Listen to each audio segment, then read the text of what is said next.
আমার কাছে আছে কিছু বেঁচে যাওয়া ভাত এবং ডাল। এটা দিয়ে আজকে একটা ক্রেজি রেসিপি করব। এই রেসিপিটা শেয়ার করেছে আপনাদের মতো একজন ফলোয়ার, সো প্লিজ ফলো।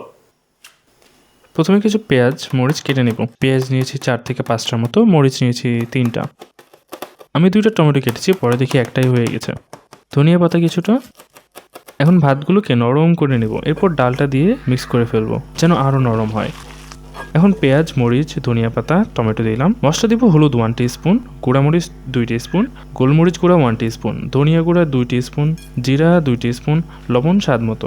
আমার আটা লেগেছে 1 কাপের মতো, যেন বেশি শক্ত বা নরম না হয়। এই যে পারফেক্ট মিক্সচার। এখন আপনার ইচ্ছে মতো ছোট বড় বা পেঁয়াজি শেপে শ্যালো ফ্রাই করুন, অবশ্যই লো টু মিডিয়াম হিটে। বাস ডার্ক একটা কালার আসার সাথে সাথে নামিয়ে নিন। আর রেডি আমাদের ক্রিস্পি রাইস পাকোড়া।